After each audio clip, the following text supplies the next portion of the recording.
juillet 2025. Merci de nous retrouver en ce tout nouveau mois d'avril. Nouveau mois, nouveaux défis, nouvelles opportunités et sans doute nouvelles raisons d'aller toujours de l'avant. Cher Lefto, merci et bonjour et merci de retrouver toute l'équipe de ce matin. Christelle Tongodo, bonjour. Bonjour Rachida Biomomo, bonjour On se retrouve à nouveau cette semaine. Avec beaucoup de plaisir. Le bulletin d'information, c'est dans un instant. Mais avant cela, voici pour vous le menu de ce matin. Eh bien, de quoi allons-nous parler ce matin? Il faut le savoir, nous recevons le lauréat du prix de la critique littéraire qui porte le nom de Jérôme Carlos pour rendre hommage à cet écrivain et chroniqueur engagé dans la promotion du livre et de la culture. Jacques Lalayet sera des nôtres ce matin. On lui rendra hommage pour avoir raflé ce prix. Avec lui, on parlera sans doute des œuvres qui lui ont permis de tirer son épingle du jeu. Dans le menu, ce matin également, on s'intéressera aux examens blancs. C'est la thématique du débat de ce jour.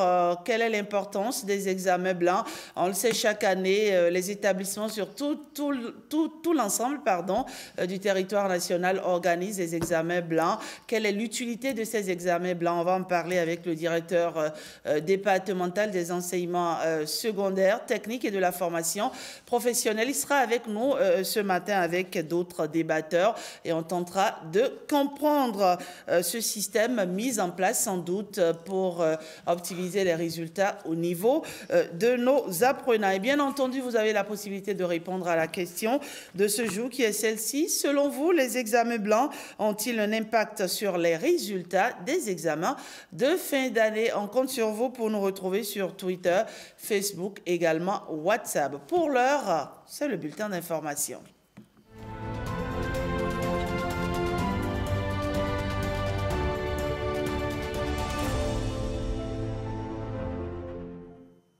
Bienvenue au bulletin d'information et on démarre tout de suite avec ces athlètes béninois qui embarquent pour la gymnasiade 2025 à Belgrade du 4 au 14 avril.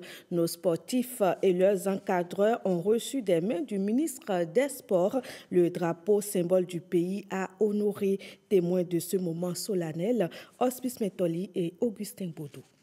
Allez défendre le drapeau national. Symbolique du geste de Benoît Dato qui envoie les 33 athlètes béninois en mission sportive. La mission, c'est la gymnasiade School Summer Game 2025 à Zlatibor en Serbie. Je promets que nous représenterons le Bénin à ces Jeux avec honneur, discipline et détermination. Je le jure. Au nom de tous les arbitres, je promets que nous allons officier tous les matchs avec équité. Je le jure. 5 disciplines sont à l'honneur, du 4 au 14 avril dans la catégorie des moins de 15 ans en Serbie. Le volleyball, le basketball et l'athlétisme. Dans ces disciplines, au cœur du projet classe sportive, vont se déployer les athlètes béninois, mais aussi en tennis et en badminton. Hier, nous étions avec les U18. Aujourd'hui, nous sommes avec les U15. Qui constitue la relève de notre sport de demain. Monsieur le ministre a cru en vous, en nous, et aujourd'hui, chose faite, nous participons, ou nous allons participer dans quelques jours à une grande fête du sport scolaire. Défendre la patrie sans complexe, tout en se faisant plaisir, c'est le mot d'ordre passé par le patron des sports. Vous êtes nos grands athlètes de demain. Et ça se prépare maintenant. Vous êtes les meilleurs tant sur le plan sportif que sur le plan scolaire. C'est pour ça que vous êtes là. Et vous devez continuer sur cette lancée. Vous devez continuer à allier sport et études. En dehors des pistes d'athlétisme et des planchers, la culture béninoise sera également de la partie à Zlatibor à travers ce magnifique tableau. Et en attendant le retour en héros de nos athlètes, des officiers de l'armée béninoise engagés dans l'opération Mirador déployée contre les terroristes au nord Bénin sont honorés. Ils sont 19 à recevoir la médaille de la défense nationale échelon argent, une distinction qui salue la discipline, l'engagement, la bravoure, le mérite du soldat béninois. Regardez. 19 officiers de l'armée béninoise engagés spécialement dans l'opération Mirador dans la lutte contre l'extrémisme violent au Bénin, décorés par le haut commandement militaire.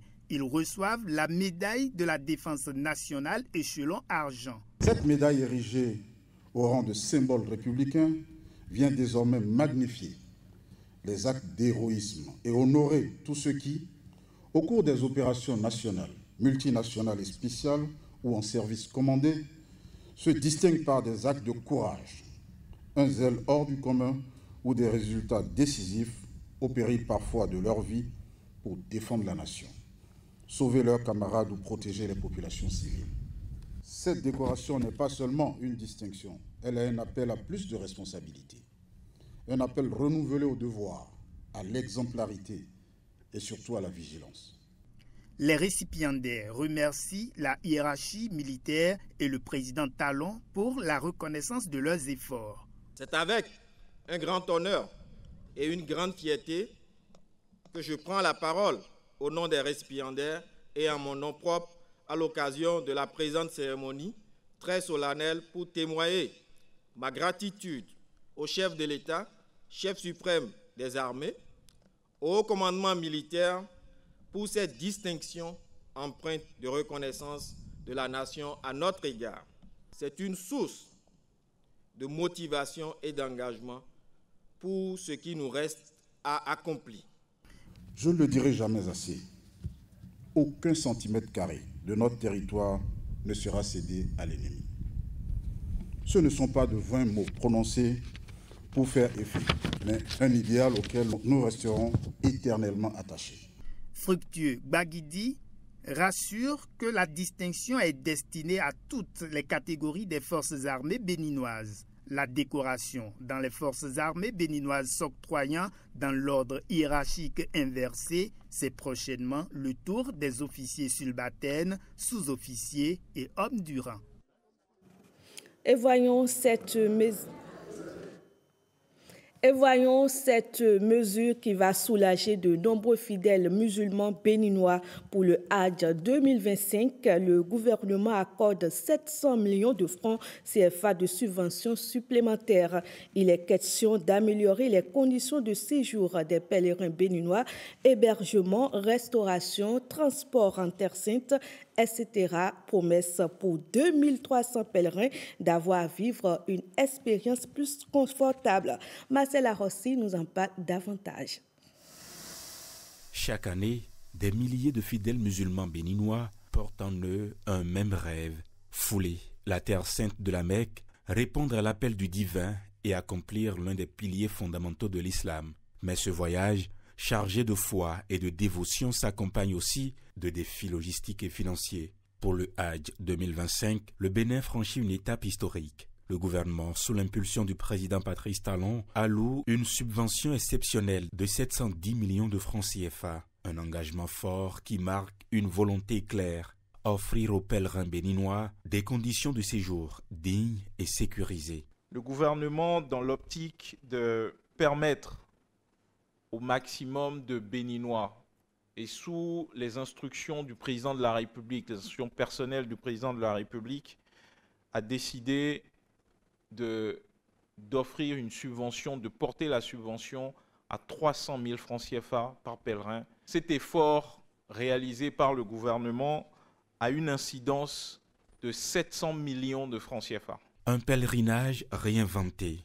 Fini les contraintes d'hébergement précaires et d'organisation complexe. Cette année, les pèlerins seront accueillis dans des hôtels de stand-in, 4 par chambre, pour un confort accru. Que Dieu assiste le chef d'État pour l'aide qu'il nous a apportée cette année, mais surtout parce qu'il a écouté le cri du monde entier, où tout le monde crie difficultés financières.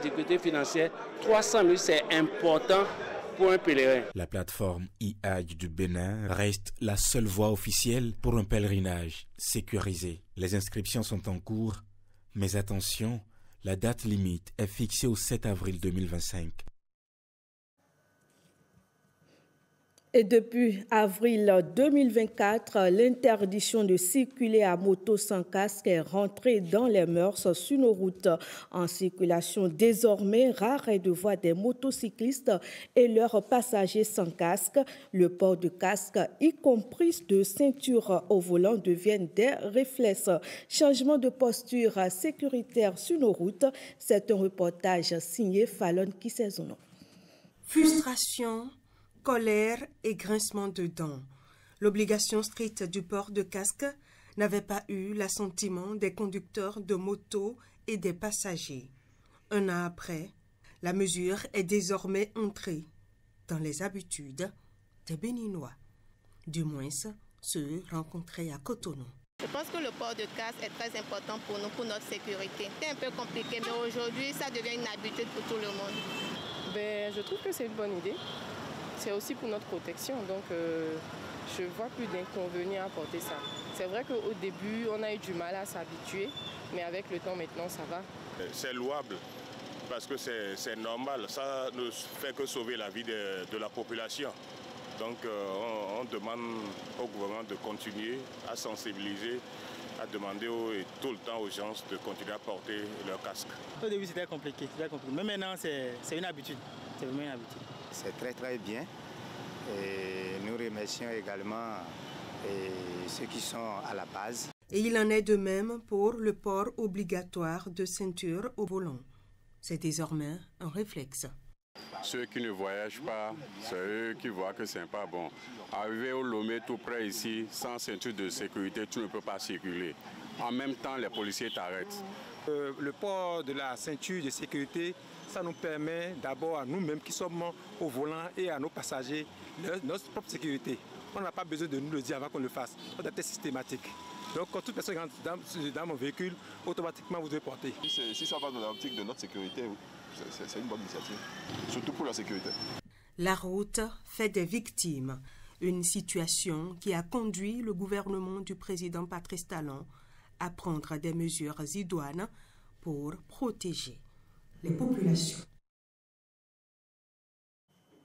Et on revient sur la journée internationale du livre pour enfants célébrée ce 2 avril. C'est en mémoire de la naissance du conteur danois Hans Christian Andersen, une journée dédiée contre l'analphabétisme et pour faire aimer les livres à tous. Comment oscille le goût des enfants pour la lecture face à la tyrannie des écrans? C'est un élément signé Victorine Bondé.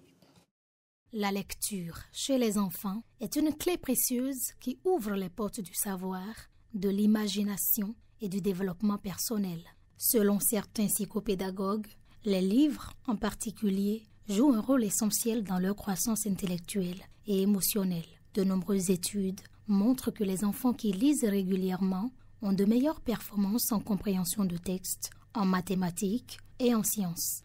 Chaque page tournée transporte l'enfant dans un nouvel univers, stimulant sa créativité et son imagination.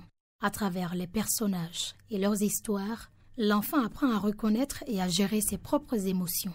Et contrairement aux écrans, qui sollicitent souvent une attention passive et fragmentée, la lecture exige une concentration continue, améliorant ainsi la patience et la capacité à rester focalisé. Les livres permettent aux enfants de découvrir de nouvelles cultures, d'explorer des époques lointaines et de comprendre des réalités différentes des leurs. Mais aujourd'hui, à l'ère du numérique, il n'est pas rare de trouver un enfant devant un écran plutôt que les yeux plongés dans un livre. Pourtant, l'augmentation du temps d'écran au détriment de la lecture et d'autres activités physiques peut avoir des répercussions négatives sur la santé mentale, le développement cognitif et la vision des enfants. Selon un article anglais datant de septembre 2024, la myopie chez les enfants et les adolescents est en forte augmentation du fait du temps passé devant les écrans et de la diminution des activités en plein air. Encourager les enfants à prendre souvent un livre plutôt qu'une tablette, c'est leur offrir un trésor inestimable, celui du savoir, de l'imagination et du développement personnel. Et dans la suite de ce bulletin d'information, depuis 2016, la Suisse soutient le Bénin dans l'amélioration de la gouvernance et l'efficacité des offres de services publics aux citoyens. Un programme y est dédié, notamment la redevabilité. État, société civile et instances de régulation y sont impliqués. Les premiers résultats encouragent à aller plus loin. Un acte officiel est posé cette semaine. Simon Villon et Alessandra Diotan nous disent de quoi ils retournent. C'est en même temps un mécanisme et l'un des principes de la bonne gouvernance. La redevabilité. Appliquée dans un secteur, elle laisse des étincelles car elle facilite le retour d'informations efficaces des populations en ce qui concerne la satisfaction de leurs besoins. Pour certains, c'est de rendre compte. C'est une question de transparence. Pour d'autres, c'est de l'implication. Mais ce qu'il faut retenir, c'est un concept qui peut amener des détenteurs de droits à demander des comptes à des porteurs de responsabilité qui sont généralement les acteurs étatiques. Avec la Suisse comme principal partenaire, le Bénin expérimente depuis 2016 un programme redevabilité, un engagement planifié en 3 phases de 4 ans chacune. La phase 3 qui démarre s'inscrit dans la continuité et vient consolider les acquis des 2 phases précédentes pour la systématisation de la rencontre entre l'offre et la demande de redevabilité. Couplée avec les réformes du gouvernement, la mise en œuvre du programme a donné lieu à des résultats satisfaisants. Au plan national, du point de vue de la transparence financière, on peut souligner l'élaboration de rapports annuels sur l'exécution de la loi de finances, la publication annuelle d'une version citoyenne de son rapport d'exécution, la diffusion régulière des rapports du Parlement et des ministères sur le projet de loi de finances, la participation des organisations de la société civile à l'ensemble des activités du secteur public et du gouvernement. Bien d'autres réalisations viennent compléter la liste. Cette 3e phase vise à consolider les acquis en matière de redevabilité afin d'aider tous les acteurs, du citoyen aux administrations, dans l'affirmation de ses droits et dans la réussite de ses missions.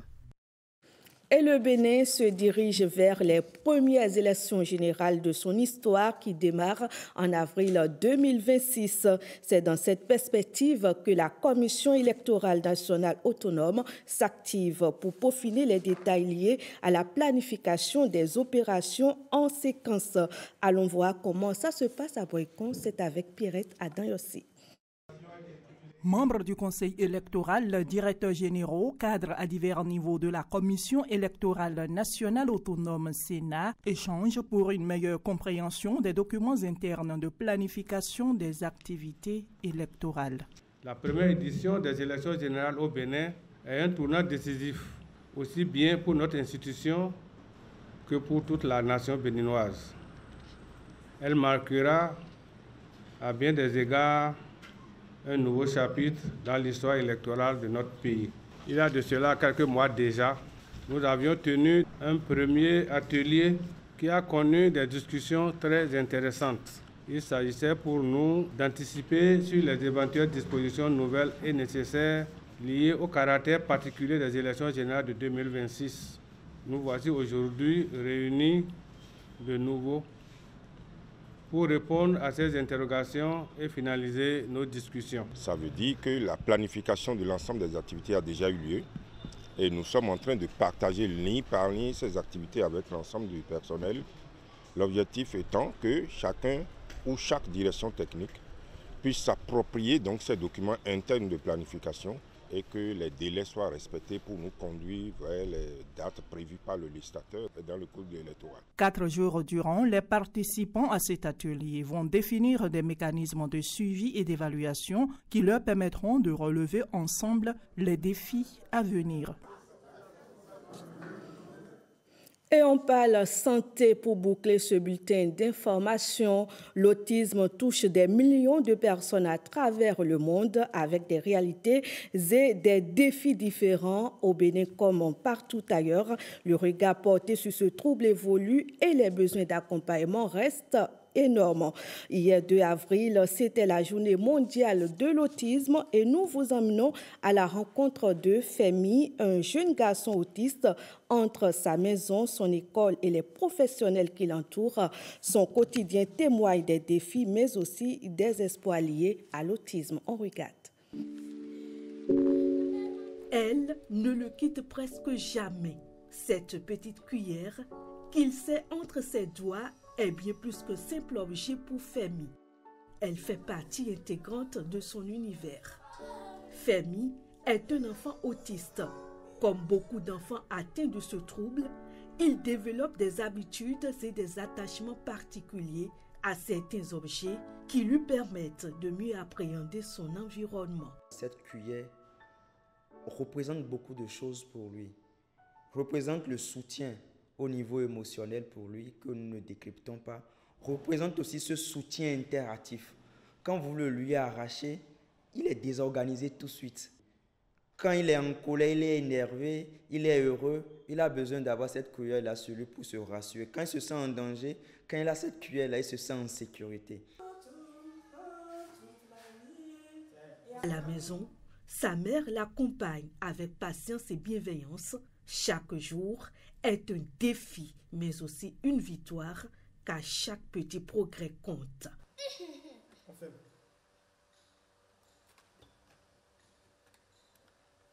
On évolue, mais se déshabiller, c'est plus rapide que s'habiller. On apprend tout ça. Se chausser, c'est très rapide. Tu lui donnes des ordres, il va le faire. Il m'aide beaucoup à la cuisine. On va s'habiller et à dormir. Ça y est, je m'en vais à l'école. À l'école, un cadre adapté et des professionnels spécialisés l'aident à interagir et à évoluer à son rythme. À l'école, comme à la maison, on a eu un éducateur spécialisé, un AVS. À un moment donné, les cours étaient tellement forts où moi-même j'ai fait la formation d'AVS et j'essaie de l'encadrer aussi un tant soit peu. Mais quand même, il continue toujours avec l'AVS et son éducateur spécialisé. L'autisme n'est pas une maladie, mais un trouble du développement qui nécessite un accompagnement personnalisé. Les troubles du spectre autistique, ce sont des troubles qu'on dirait même envahissants du développement de l'enfant. Et ce trouble laisse des inaptitudes à l'enfant. Donc l'enfant a de difficultés à pouvoir comprendre les émotions comme nous et à pouvoir communiquer facilement. En dehors de ça, il y a les interactions sociales qui sont suffisamment touchées. Il ne sait pas comment interagir facilement avec les autres. Plus le diagnostic et la prise en charge sont précoces, meilleures sont les chances d'évolution. Sur les interactions sociales, si quelqu'un s'évertue à le lui apprendre tous les jours, il va garder quand même des bribes qui l'aident à mieux fonctionner. Par rapport au langage, s'il y a une intervention précoce de l'orthophoniste, par exemple, dans sa prise en charge, nous sommes sûrs qu'au moins quelque chose va se délier. Ou bien, il y a beaucoup d'enfants qui sont porteurs de ce trouble, qui après ont eu un bon déliement sur le plan du langage, même si le langage n'est pas suffisamment riche. Non, ils peuvent communiquer, ils peuvent dire des mots, ils peuvent apprendre les interactions sociales, ils peuvent apprendre à prendre soin de leur corps, à se prendre en charge. Orange. Super. Pour cette édition de la Journée mondiale de sensibilisation à l'autisme, une question reste en suspens. Notre société est-elle prête à changer de regard sur l'autisme et à s'adapter aux besoins de ceux qui en sont atteints? Et c'est fini pour ce bulletin d'information que je vous remercie d'avoir suivi. Merci Christelle et Diachotongo. On se retrouve demain toujours pour avec, le bulletin. Le même engouement surtout. Bah oui, toujours. Hein. Allez, la revue des titres à présent avec la complicité bien entendu de la réalisation.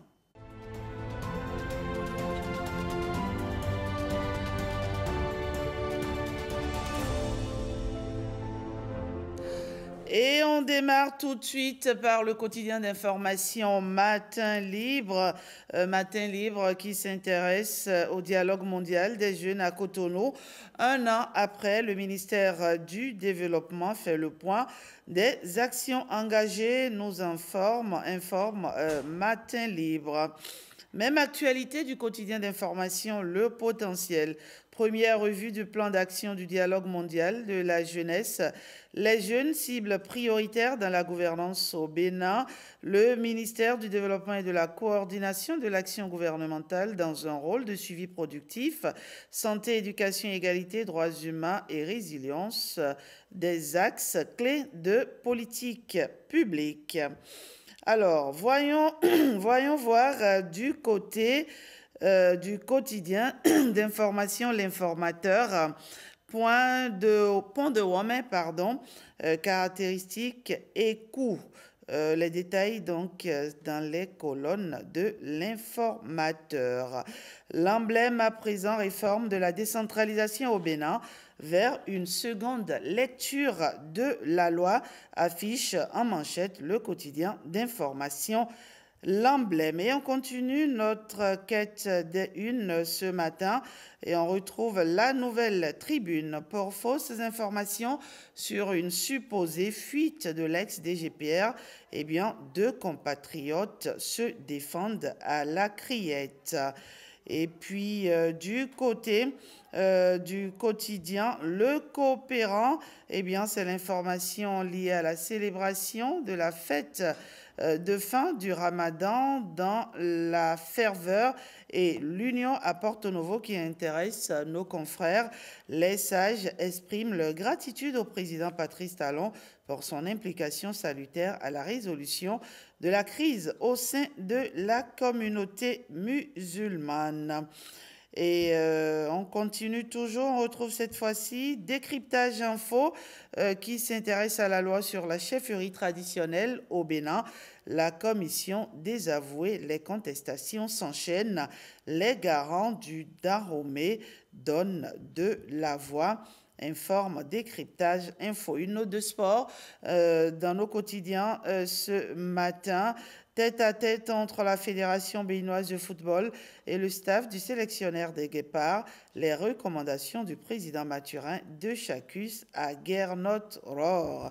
Et on termine avec le matinal rencontre FBF Gernot-Rohr. Eh bien, de grandes décisions prises pour l'avenir des Guépards. Et ce sera tout pour la revue des titres de ce matin.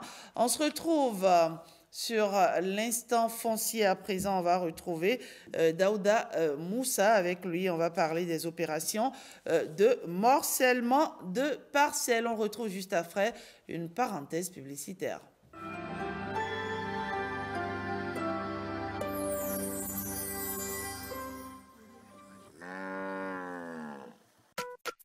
La limitation de la transhumance et l'interdiction de la transhumance transfrontalière a commencé par donner aux éleveurs beaucoup de leçons. L'élevage naturel, ça là c'est terminé. Il faut qu'on aille à un élevage où nous-mêmes nous allons produire les fourrages pour quand même donner de la graisse à nos animaux. Pour pouvoir disposer de l'aliment, c'est-à-dire le fourrage en quantité et en qualité suffisante, nous allons pouvoir appuyer tous les éleveurs autant qu'ils sont pour pouvoir mettre à leur disposition de l'aliment bétail à un prix subventionné. Le bénéfice que nous voyons, c'est l'éducation de nos enfants.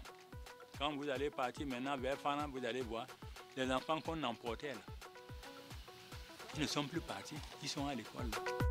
Il faut remercier le gouvernement et remercier le projet POSEP.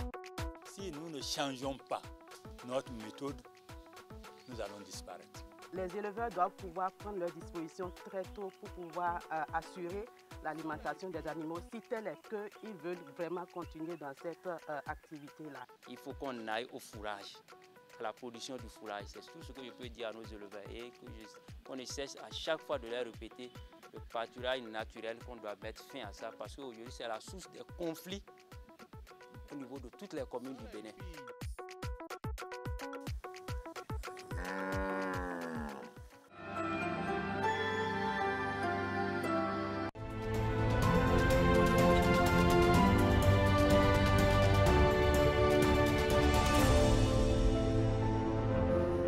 Merci de nous retrouver sur l'instant foncier de ce jour. On parle des opérations de morcellement de parcelles avec M. Daouda Moussé. Bonjour, Daouda Moussé. Bonjour à vous. Comment allez-vous? Ça va très bien, madame. Alors, vous êtes expert foncier, juriste fiscaliste, consultant en attractivité et marketing du territoire. Vous êtes également auteur de 2 ouvrages sur le foncier béninois. Le premier intitulé « Bréviaire du foncier béninois, des paroles aux actes ». Le deuxième porte le nom de « Précis du foncier, 39 questions-réponses pour être à l'abri des litiges fonciers ». Merci de mener une fois encore cet exercice à nos côtés. Alors, Daouda Moussé, quand parle-t-on d'opération de morcellement de parcelles? Une fois encore, bonjour à vous, madame Rachidatou. Je renouvelle mes salutations fraternelles et cordiales à tous ceux qui nous suivent en ce moment, ainsi qu'à toute l'équipe technique de la SCRTB. Alors, le morcellement de parcelles, oui, c'est une opération de détachement d'une superficie dans un grand ensemble de superficie, en français facile. Alors, c'est une inscription en langage technique, c'est-à-dire une opération qui met à jour les événements et les actes susceptibles de modifier l'état des droits existants sur un immeuble immatriculé. Ça veut dire, avant qu'on ne parle de morcellement, le préalable, il faut que la superficie globale ait un titre foncier. D'accord. Et c'est dans cet ensemble qu'on détache une autre superficie. Et cette opération se fait par l'Agence nationale du domaine et du foncier, l'ANDF. Et donc, vous parlez de toutes les opérations susceptibles de s'opérer sur une parcelle nantie de titre foncier. Voulez-vous dire qu'on peut ainsi avoir plusieurs types d'opérations de morcellement sur une parcelle munie d'un titre foncier? C'est bien cela? Oui, bien évidemment, on peut avoir plusieurs opérations, mais chaque opération, il y a l'expression morcellement qui suit chaque opération. Donc, on peut effectivement avoir plusieurs opérations de morcellement sur une même parcelle. Absolument. D'accord. Oui. Morcellement pour 10, c'est une sorte de découpage. Absolument. N'est-ce pas? Oui. Et donc, partant de ce principe, est-ce que vous pouvez essayer de nous citer les différents morcellements qu'on peut avoir sur un titre foncier, tout en l'expliquant, bien entendu, chacun d'eux? Pêle-mêle, nous avons le morcellement attribution. C'est quoi le morcellement attribution? En français facile, c'est une opération qui se passe sur un domaine appartenant à l'État central et nanti de titre foncier. Vous savez, Madame Rachida, il peut arriver que l'État exproprie pour cause d'utilité publique une frange de population. Alors, l'expropriation fait appel à un dédommagement. Et le dédommagement peut être en espèces ou en numéraire. Lorsque le dédommagement est en espèces, ça veut dire qu'on arrache votre parcelle et on vous indemnise, on vous donne de l'argent. Lorsque c'est en numéraire, ça veut dire qu'on procède à la compensation. C'est-à-dire quoi? L'État vous exproprie et décide de vous reloger ailleurs. Okay. Alors, voilà qu'ailleurs, là, c'est son domaine. Et il a un titre foncier au nom de l'État.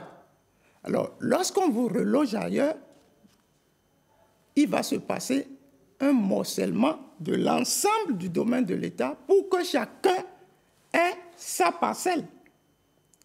Alors, sur la base donc de l'attestation de recasement qu'on va délivrer à chacun, ils iront chercher le titre foncier individuel qui sort donc de cet ensemble qui est le domaine de l'État. Lorsque cette opération se passe, on parle de morcellement-attribution, c'est-à-dire qu'on vous a attribué une parcelle parce que vous avez été exproprié, par exemple, quelque part. Alors, il y a une autre opération qu'on appelle morcellement-division. Alors, Madame Rachida, ça peut se passer avec une personne physique comme vous, détenant une parcelle nantie, bien entendu, partant de là, de titres fonciers, comme ça peut se passer avec une personne, une institution morale qui a son domaine. nantis de titre foncier. Vous avez 5 hectares immatriculés, c'est-à-dire nantis de titre foncier. Et vous décidez, couper, diviser les 5 hectares en de petites parcelles de 500 mètres carrés pour obtenir peut-être 20 ou 50 parcelles. Ouais. Chaque parcelle aura son titre foncier partant des 50 hectares du titre foncier global. Lorsque cette opération se fait, vous décidez de faire cette opération, vous êtes en train de faire le morcellement division. Alors, on peut avoir le morcellement reprise d'apport.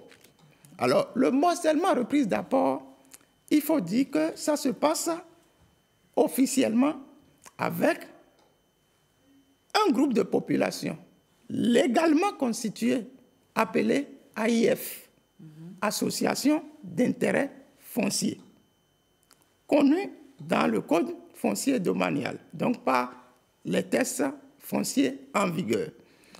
Ils s'associent, par exemple, dans un arrondissement, donc ils apportent leur parcelle. Moi, j'ai une parcelle de 500 mètres carrés, l'autre à 1000 mètres carrés, l'autre à 350 mètres carrés. Ils s'associent. Avant qu'il y ait morcellement reprise d'apport, il faut d'abord qu'ils apportent. Donc, ils associent leur parcelle pour en faire une grande superficie.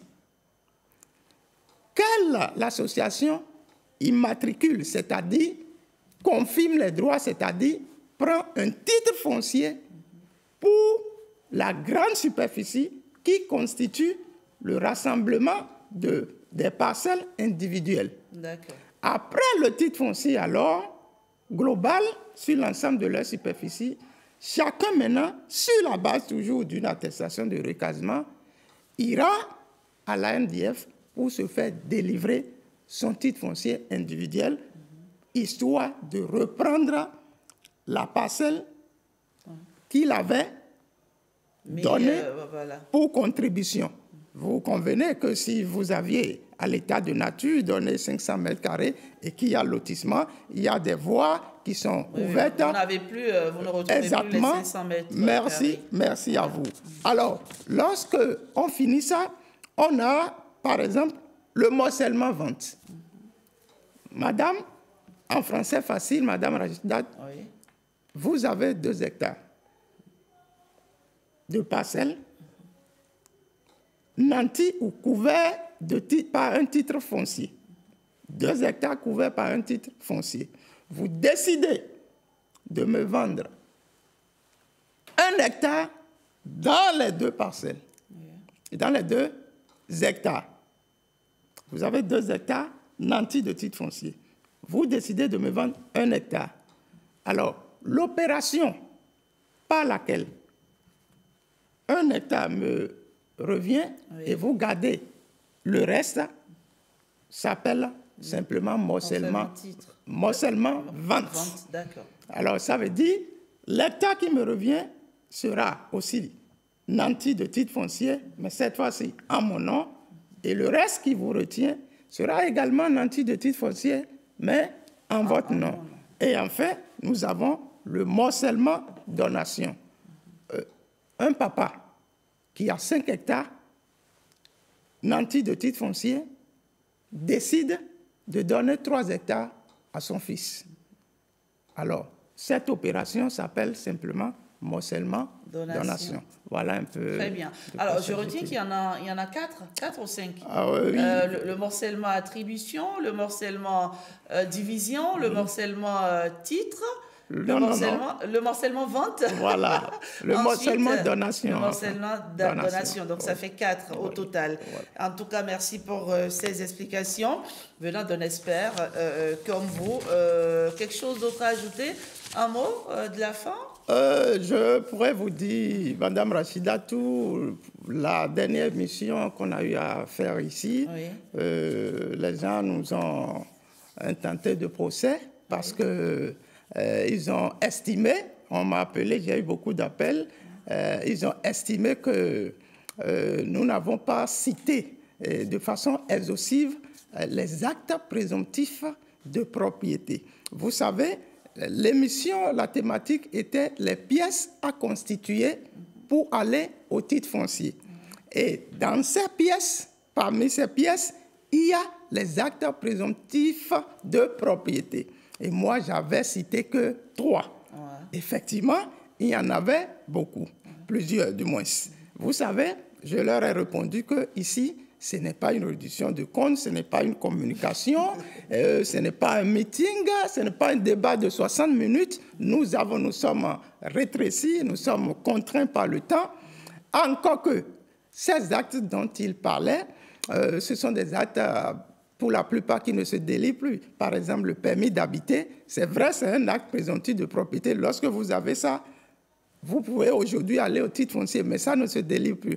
Par exemple, le certificat administratif, ça ne se délie plus. C'est bien, c'est vrai, il y a le certificat d'inscription qui est là, il y a le certificat d'enregistrement cadastral, mais ils doivent comprendre que l'émission n'était pas focalisée sur les actes présomptifs de propriété, mais plutôt sur les pièces à constituer.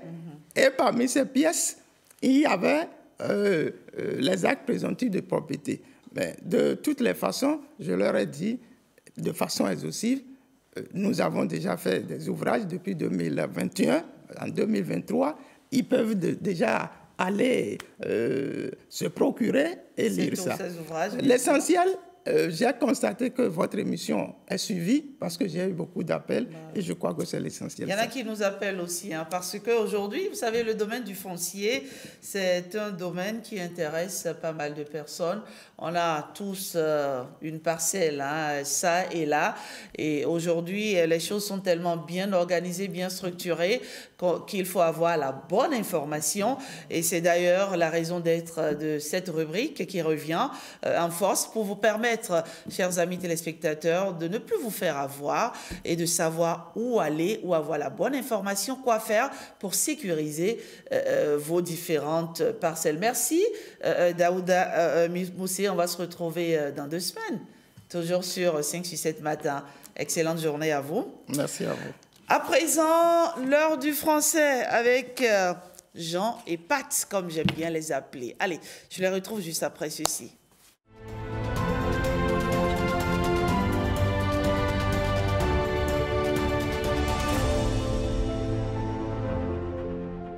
Oui, merci de nous retrouver sur la rubrique L'heure du français. Des mots à l'ordre du jour: enfanter, accoucher, engendrer. Ce sont les 3 mots que nous allons découvrir ce matin.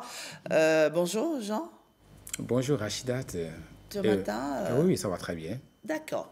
Patrick, bonjour. Oui, bonjour Rachidat. Super bien aussi. Oui, par la grâce de Dieu. D'accord. On va enfanter, on va accoucher, on va engendrer ce matin. Oui, vous avez déjà fait le morcellement.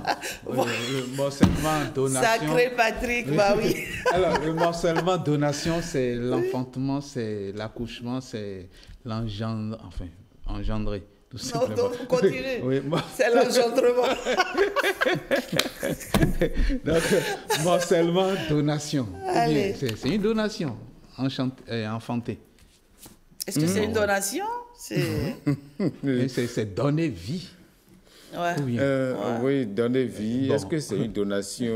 Je ne sais pas. Mais une chose est sûre, c'est effectivement quelque part quand on veut se donner beaucoup plus de liberté lexicale, on peut dire que c'est une espèce de donation à la nature de soi, une partie de soi.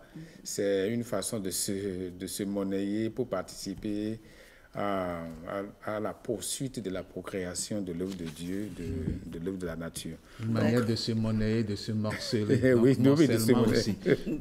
Tu lâches pas, hein, Patrick? Tu lâches pas. De se morceler, là, on entre dans le monde des vipères, hein, qui se laissent bouffer par leurs petits. Oui, alors, donc, enfanter, on disait rarement que enfanter, accoucher, engendrer, même concevoir, ça renvoie à une idée, c'est donner vie à, donner naissance à. Faire en sorte qu'il y ait un autre être supposé plus petit sorte de nous pour contribuer à l'enrichissement de l'univers. Donc, c'est ce qu'on peut comprendre de façon générale. Mais lorsqu'on dit enfanter, eh bien, simplement, c'est mettre au monde. C'est mettre au monde. Et là, c'est un terme qui s'emploie exclusivement, normalement, pour les femmes. D'accord. Elle a enfanté. Elle a enfanté d'un garçon. D'un garçon. Oui. Elle a enfanté d'un enfant. Non. Non. Elle a enfanté d'un garçon, ou d'une fille. Voilà. Donc, voilà ce qu'on peut dire par rapport à enfanter pour faire plus court. Donc, on peut aussi dire, du point de vue un peu au sens figuré, c'est lui qui a enfanté ce poème. Oui, ça veut dire que... Il est l'auteur de ce poème, un peu comme si c'est un accouchement, puisque c'est le produit d'une inspiration, une inspiration unique. Donc, on peut parler d'enfantement de poème. Alors, accoucher. Accoucher, d'abord, c'est... C'est enfanter, non? Oui, je viens.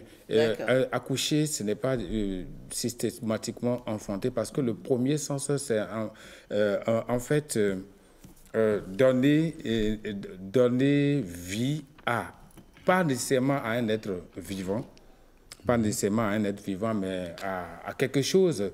Et c'est pourquoi, dans son poème, La Fontaine dit que dans le travail, la montagne a fait tellement de bruit qu'on croyait qu'elle allait accoucher d'une cité entière, mais c'est d'une souris qu'elle a accouché. Et pour dire quoi? Pour dire que quand on parle de montagne, ce n'est pas une personne, c'est vrai, c'est une personnification, mais ça veut dire que accoucher peut s'employer à la fois pour des êtres vivants, pour des choses, que pour des animaux. Et donc, c'est pourquoi on parle de montagne qui accouche d'une souris, pour dire que c'est un projet qui a été tellement vanté, tellement magnifié, que finalement, on se rend compte que les fruits n'ont pas tenu la promesse des fleurs, ou alors que les résultats sont vraiment ridicules au point où on a honte d'en parler. Et donc, voilà ce que ça peut donner comme signification par rapport à accoucher. Et quand il s'agit d'animaux, bien entendu, on ne parle pas d'accoucher, on parle de mettre bas. Donc, on ne peut pas dire que ma chèvre a accouché de deux enfants, ou de deux chevrons, ou de ceci, ou bien que le cerf a accouché d'un fan, non, a mis bas. Donc, quand il s'agit et quand il s'agit, bien entendu, de la volaille, on parle de pondaison. De ponte et de...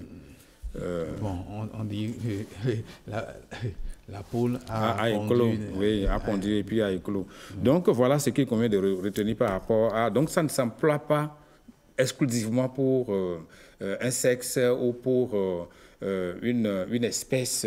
Non, ça peut s'employer. Et c'est un terme qui a beaucoup fait aussi l'émule des poètes, des écrivains. Donc, lorsqu'on dit accoucher votre idée, mais accoucher, ça veut dire que faites sortir l'idée, ne la gardez pas. Donc, on dit parfois l'accouchement a été difficile par rapport à cette idée. C'est une idée accouchée à la césarienne, donc une idée accouchée au forceps, une idée qui a été accouchée avec violence. Ça n'a pas été facile que l'idée puisse sortir. Voilà, oui. Donc, et c'est pourquoi quand on parle d'accoucher, c'est parfois ironique et parfois familier. Donc, alors que enfanter est littéraire, accoucher est souvent familier, sinon à la limite employé dans le registre courant. D'accord. Oui, pour ce qui concerne engendrer. Engendrer, contrairement à enfanter, qui s'emploie pour les femmes, eh bien, ce terme s'emploie plus pour les hommes. Pour dire que c'est lui qui, par le mariage, par les liens du mariage ou non, a pu donner naissance à, et on lui attribue donc la naissance de cet enfant-là. Lorsqu'on dit, par exemple, que tel roi a engendré tel nombre de fils ou d'héritiers, ça veut dire que c'est lui qui a donné naissance, sinon que c'est sa lignée, ça porte son nom. Donc voilà ce qu'il convient de retenir par rapport à ça aussi. Et ça s'emploie aussi dans le registre littéraire. Donc, voilà ce qu'il convient de retenir. Quand on parle de concevoir, là, c'est dans l'esprit. c'est un peu comme si, avant de demander qu'on vous construise une maison, vous l'avez conçue dans votre tête, le plan est là, c'est élaborer le plan dans sa tête, ça c'est concevoir, qui semble être synonyme des 3 précédents termes que nous avons abordés. Donc voilà ce qu'il convient de retenir par rapport à cette approche lexicale on va souhaiter que tous ceux qui veulent mettre au monde un enfant, veulent enfanter, veulent se faire assister par une matrone, parce que là, il faut aussi souligner quand c'est quelqu'un, une sage-femme, une infirmière ou bien n'importe qui vous aide à mettre au monde un enfant, accoucher s'emploie aussi. Donc, c'est la matrone qui l'a accouché, c'est la sage-femme qui l'a accouché ou bien qui m'a accouché. Ça veut dire que c'est elle qui t'a aidé à enfanter, à faire donc sortir l'enfant de tes entrailles, soit naturellement ou bien par césarienne ou autre méthode. Oui. Alors, si on pose la question, si on te pose par exemple la question de savoir où est madame, on pourra répondre en disant... elle a enfanté d'un garçon, elle a enfanté d'une fille, et non, elle a accouché d'un garçon ou d'une fille. Non, le premier est plus élégant. Ou les deux sont utilisés, mais le premier est plus élégant. C'est plus élégant, d'accord. Le premier est plus élégant. Accoucher est un peu plus... le registre est familier, comme vous l'avez dit. C'est familier, et puis ça peut s'employer pour tout le monde, c'est relâché. Très bien. Maintenant, pour accoucher, on dit cette femme a accouché. Ce chirurgien accouche, ça signifie que ce chirurgien a aidé à accoucher. Donc, dans le premier cas, c'est l'actif, c'est la personne a accouché elle-même. Dans le deuxième cas, c'est qu'on a aidé à faire accoucher. Très bien. Oui. D'accord. Allez, maniement de la langue présent, et on parle de la prise de parole en public. Et vous nous dites ce matin, Jean Fondé, qu'il faut bien respirer et donner de l'énergie. Oui, tout à fait. Il faut bien respirer et donner de l'énergie. D'abord, par rapport à la respiration, on ne peut pas parler de respiration en communication dans la prise de parole en public sans faire un clin d'œil à la ponctuation, puisque c'est justement la ponctuation qui renvoie à la façon dont il faut respirer. Il faut respirer pendant le texte ou respirer le texte, vivre le texte. Alors, quand j'ai abordé ce chapitre, j'ai pensé à la façon dont on évoque la ponctuation en langue fond. Et quand on dit virgule, ça veut dire petite pause, très petite pause. Point virgule, ça veut dire pause moyenne. Le point... Voilà. Quand c'est le point, on dit ça dit full stop. Comme le disent les Anglais, a dit vous marquez un arrêt véritable, total. Oui, Maintenant, point d'exclamation à ça veut dire que c'est la ponctuation du cri, pour le dire, mais qui montre votre émotion. Et point d'interrogation, nous cambions ça veut dire un point, une ponctuation qui vous amène à poser une question. Vous ne pouvez pas dire une phrase interrogative ou interrogative comme avec le ton d'une phrase déclarative. Donc, pour dire quoi? Pour dire que c'est votre façon de prendre les pauses qui fait capter le public et qui rend accessible et compréhensible votre message. Oui, donc ça veut dire quoi? La respiration, c'est inspirer et expirer. On recommande même comme exercice qu'avant de prendre la parole, il faut inspirer par la bouche pendant, en comptant jusqu'à 10 ou bien de 10 à 0 et en expirant tout doux par les narines maintenant, mais on fait le double du temps. Mais vous pouvez aussi faire 5-10 comme vous pouvez faire 10-20. D'accord. Donc, vous prenez votre aise pour pouvoir faire face au public et parler comme ça. Parce que quand vous abordez un sujet sérieux et vous donnez l'impression d'être essoufflé ou bien d'être pressé, comme s'il y a une épée de Damoclès qui plane sur votre tête ou qu'on a pointé derrière vous des canons de fusil, de la baïonnette, eh bien, le message n'est pas accessible. C'est ce que vous présentez qui détermine la réceptivité de votre public. Donc, c'est ce qu'il convient de retenir par rapport à cette première partie qu'est la respiration. Il y a même certains spécialistes qui disent que lorsque vous êtes debout, par exemple, il ne faut pas rester sur les deux pieds. Il faut donner plus de poids à un pied qu'à l'autre pour pouvoir permettre au corps de respirer et même de se libérer autant que faire se peut. Et là, ça facilite aussi le mouvement. C'est pourquoi les déplacements permettent aussi de rester en synergie, en communion avec votre public. La seconde partie, on dit il faut donner de l'énergie. Quand vous venez et vous présentez une impression de mollesse, le public aussi va vous regarder avec mollesse. Mais quand vous venez avec beaucoup d'énergie, et c'est pourquoi on demande, lorsque vous avez quelque chose à présenter en public, le public ne s'en fout, excusez le terme, des problèmes que vous avez, de la situation que vous venez de vivre. On veut vous voir prester et satisfaire. Vous allez voir, l'expérience a été faite plusieurs fois ici, où le matin avant de venir, soit on a été braqué, soit le véhicule est tombé en panne, soit c'est la moto, ou c'est la pluie, et pourtant, dès qu'on dit action, eh bien, Rachida présente tout le sourire, Patrick... Le moteur, il tourne. Le téléspectateur n'a pas besoin de savoir. À la limite, il s'en fiche de savoir si l'enfant est tombé malade avant qu'on ne vienne. Si vous avez été braqué ou pas, il s'en fiche. Il s'en fout. C'est un rendez-vous, il faut le tenir jusqu'au bout. Le téléspectateur n'a pas besoin de savoir que depuis 3 jours, moi, je n'ai pas d'électricité à Bazumba. Exactement. Mais attention, quand on vous demande de donner de l'énergie, on ne dit pas de crier. Oui, voilà. Parce que ça fait mal. Non, mais il faut entendre mettre du punch aussi, voilà. dans un peu de punch, du punch. Oui, il faut savoir aussi doser. Oui, et ça dépend. Ça dépend du public aussi que vous avez en face de vous. Et ça dépend de quel événement. Oui, tout à fait. Voilà. Il faut savoir doser selon les circonstances. Le public n'a pas besoin de savoir que vous êtes souffrant ces derniers temps si vous pensez que vous ne pouvez pas avoir d'énergie. Parce que la vie est énergie. La vie est énergie partout. Oui. Partout, on a besoin d'énergie. On a besoin d'énergie et en tout. Et donc, on n'a pas besoin de savoir ça. Il faut donner de l'énergie dans ce que vous faites et c'est engageant. De l'énergie et du sourire. Voilà, du sourire. Le message, il passe plus aisément. Allez, ce sera tout pour oui. Maniement de la langue. Oui, pour le maniement de la langue, oui, on peut, ça va. Il faut s'entraîner, comme on le dit souvent, et surtout garder de l'énergie. C'est un peu comme en situation de classe. Quand l'enseignant vient avec mollesse, les apprenants aussi vont faire de même. Mais quand vous donnez de l'énergie, c'est motivant. On a envie de vous suivre jusqu'au bout. Bien sûr, bien sûr. On aime bien les professeurs quand ils sont gais, quand ils sont...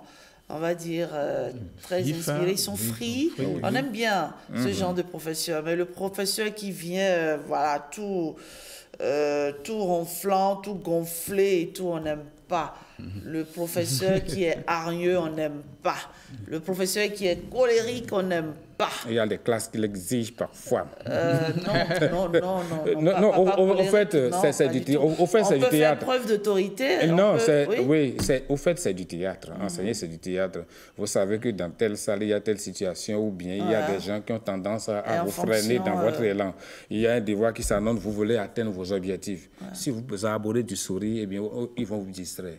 Donc, vous donnez l'impression que vous avez concentré dans votre bouche, un complet de Nivaquine, et donc que vous ne voulez plus rien tolérer. Là, le travail marche jusqu'à un moment où vous lâchez et tout le monde retrouve son sourire. Donc, c'est du théâtre. Allez, bravo en tout cas à vous, c'est pas facile. L'expression du jour, rapidement, il vaut mieux avoir affaire à Dieu qu'à ses saints. C'est l'expression du jour. Il vaut mieux avoir affaire à Dieu qu'à ses saints. Et il faut rappeler que saint, c'est S-A-I-N-T-S et non autre graphie. Et c'est pour dire quoi? Et c'est pour dire d'abord directement qu'il vaut mieux, lorsqu'on est dans une situation de sollicitation, de demande, il vaut mieux aller directement vers le responsable qui s'en charge que de chercher à passer par des intermédiaires qui peuvent vous imposer des conditions inadmissibles. Pour raconter l'histoire qu'il y a un roi qui a décidé de primer tout son peuple, que tous les citoyens qui vont se présenter au palais auront une récompense pour les soulager. Mais voilà que au portail, chaque citoyen qui vient, les gars lui disent: on te laisse entrer, passer, à condition qu'au retour, tu nous donnes la moitié de ce que tu auras reçu.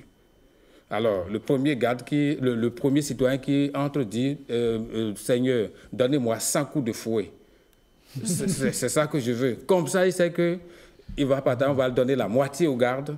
Imaginez si c'est 1000 citoyens, c'est pour dire que c'est un peu pour rigoler et dire qu'il y a certains qui exagèrent, vous voulez voir. Il suffit que lui, il ait un peu de parcelle, une petite parcelle d'autorité, on commence pas à vous imposer pour dire, bon, vous devez nous donner ci. Imaginez ces 1000 personnes qui doivent donner la moitié de ce qu'ils vont recevoir du roi aux gardes. Donc les gardes vont s'enrichir sur le dos des pauvres citoyens. Donc c'est pour dire qu'il y a certaines situations, il vaut mieux aller directement vers le responsable que de le faire. On le dit aussi pour quand Pourquoi voir les anges si vous avez la possibilité de voir voilà. Bon Dieu. On l'emploie aussi pour dire qu'il y a certains qui se mettent à critiquer le subalterne. Pourquoi il va faire ça? Pourquoi vous devez faire ça? Non, il vaut mieux s'adresser à Dieu qu'à ses saints. Ce n'est pas aux subalternes, aux collaborateurs qu'il faut s'adresser. Il vaut mieux s'adresser pour des critiques à celui qui en est le décideur, qui est le décideur principal. Donc voilà ce que cela signifie. Et on termine avec cette pensée de Rivarol qui dit ceci: le silence n'a jamais trahi personne, Patrick. Oui, le silence n'a jamais trahi personne. C'est en fait ce que M. Fandé a dit ce matin, que certains se disent que quand ils sont silencieux, ils sont en train de trahir une personne, de trahir un secret. Non, le silence, lorsqu'on est en silence, à moins que l'on ne soit contre sa propre pensée, parce que quand on est silencieux, on écoute sa conscience. Mais lorsque vous ne voulez pas écouter votre conscience, là, vous allez sentir que le silence vous trahit. D'accord.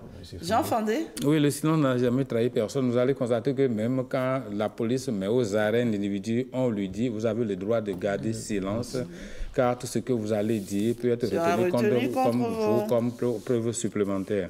Alors, mais dans notre culture, on dit, si tu es sous l'arbre et que tu ne dis rien, les oiseaux vont déposer sur votre crâne leur fiente, même si on dit que la fiente céleste est porteuse de chance, ce n'est pas toujours évident. Et donc, parfois, il faut se taire parce qu'on dit que le silence est d'or, alors que la parole est d'argent.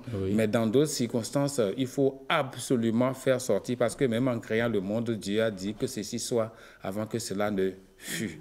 Oui, mais là, c'est une question de discernement. C'est Proverbe 26, 4 qui dit que ne parle pas pour qu'on ne parle pas à l'insensé, pour que on ne te prenne pas pour insensé.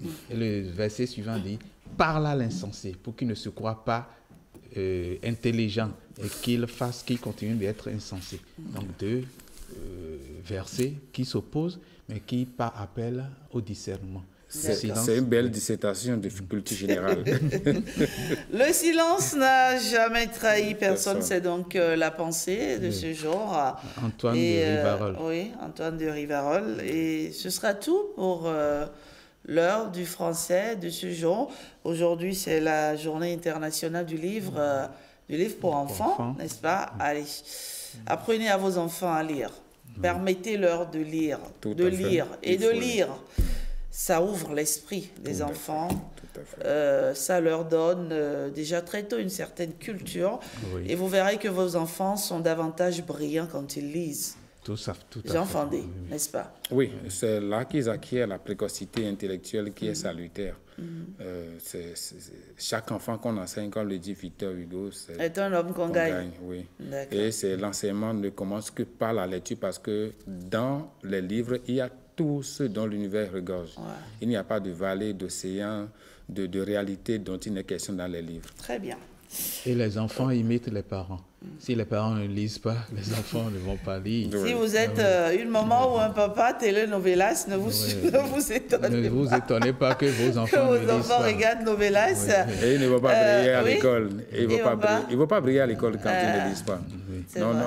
C'est difficile de briller quand on ne lit pas. Même les plus riches de ce monde lisent. Ils lisent constamment. Ils lisent, oui. Parce qu'il y a des secrets dans les livres. Tellement de secrets de prospérité. Merci Patrick, merci Jean.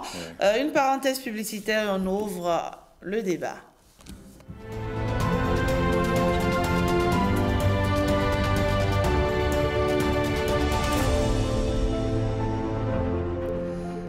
Sur le forum de discussion de ce matin, on s'intéresse aux examens blancs organisés dans nos établissements. C'est une pratique devenue une tradition au fil des ans.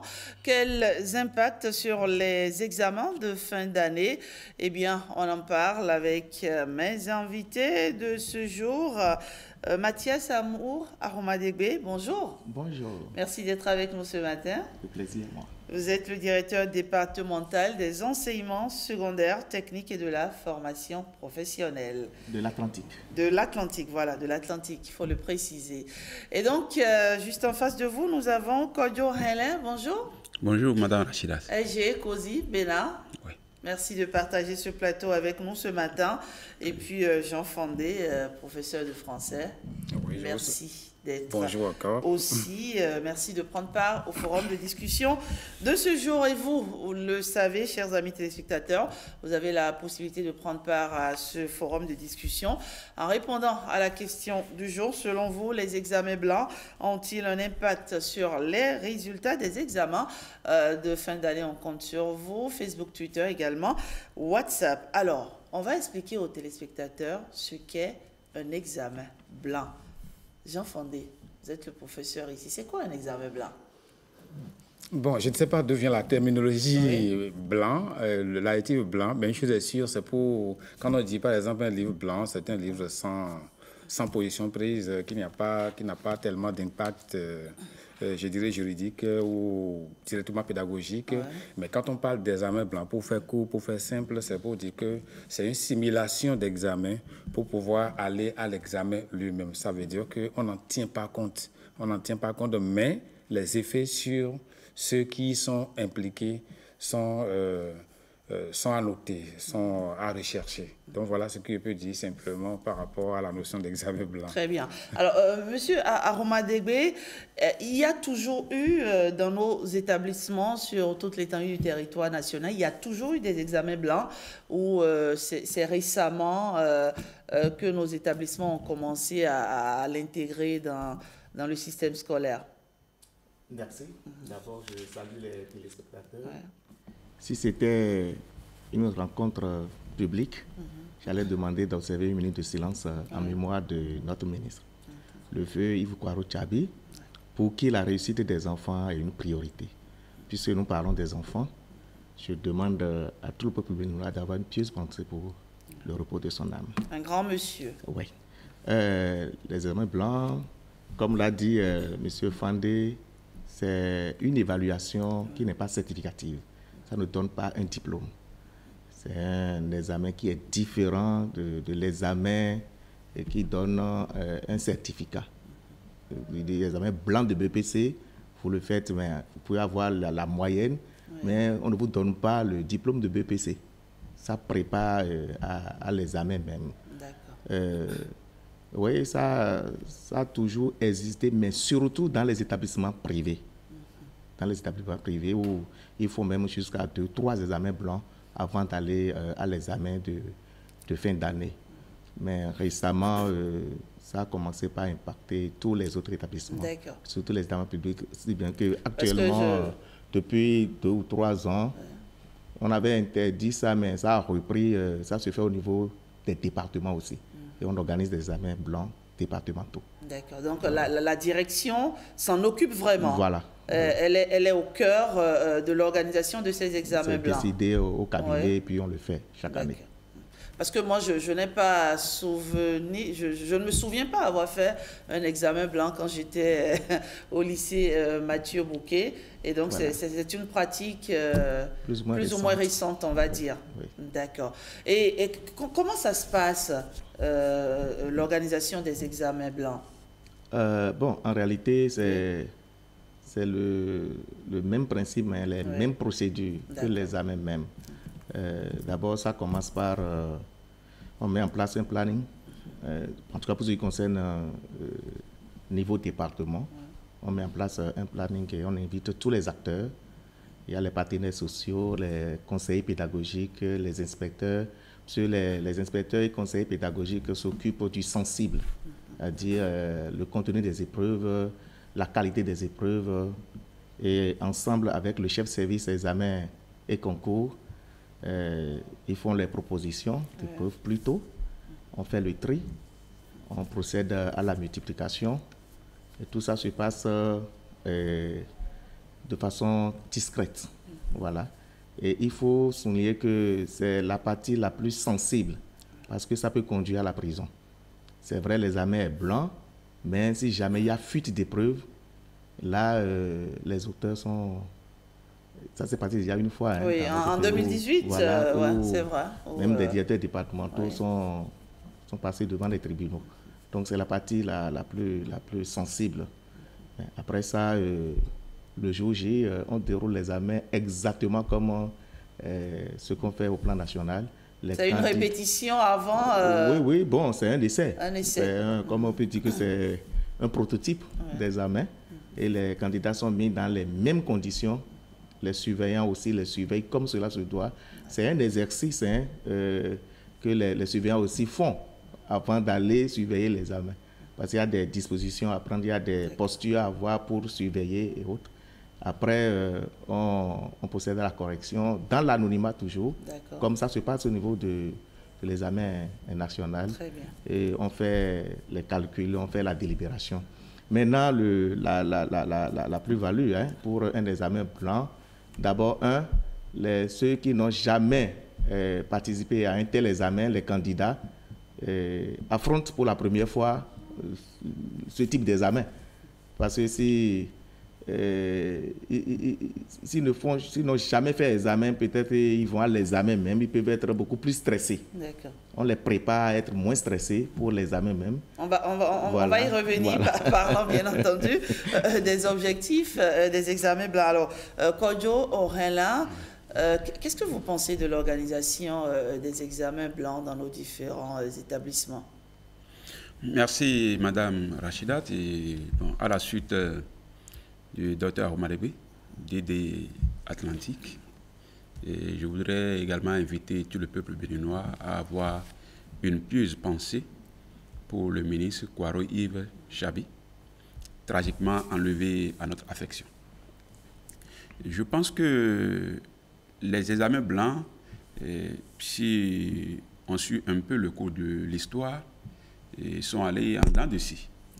Il y a des moments où il y a eu des examens blancs, il y a eu des moments de suspension, il y a eu des reprises, et puis bon, les formats ont changé aussi, parce qu'entre-temps, on était allé jusqu'à examens blancs, des examens blancs nationaux. On a voulu que tout... Ça se passe partout même jour, même moment, heure, même épreuve. Et puis bon, on est revenu en arrière. On a donné à chaque établissement de l'organiser. Et puis bon, on dit, il vaut mieux que les directions départementales s'en occupent. Et je crois que c'est à la recherche de la perfection que tout cela se passait. Parce que l'objectif est tel qu'il faut rechercher les meilleures conditions possibles, similaires à celles des examens eux-mêmes, pour que les apprenants puissent s'habituer. Maintenant, est-ce que tout ce qui se déroule comme cela se doit, ou comme on l'aurait souhaité? Et je pense que bon, il peut y avoir quelques ratés par endroit, et on devra donc inviter les acteurs qui sont à l'opérationnel à pouvoir améliorer, parce que l'examen même se corrige en jury au niveau départemental. Mais dans la plupart des départements, ce n'est pas dans les mêmes conditions que les copies se corrigent. Les jurys sont peut-être faits en réunissant quelques établissements, en tenant compte donc des proximités. Et bon, je pense qu'on peut évoluer aussi. Il y a que ces examens blancs sont des activités qui ne font pas forcément partie des cahiers de charge de certains acteurs, donc qui ne se donnent pas comme cela se doit. Et peut-être, bon, les autorités pourraient réfléchir un peu, à voir comment, puisque, bon, un animateur d'établissement n'est pas tenu de prendre part à un examen blanc forcément, parce qu'il va dire, bon, ça ne fait pas partie de mon cahier de charge.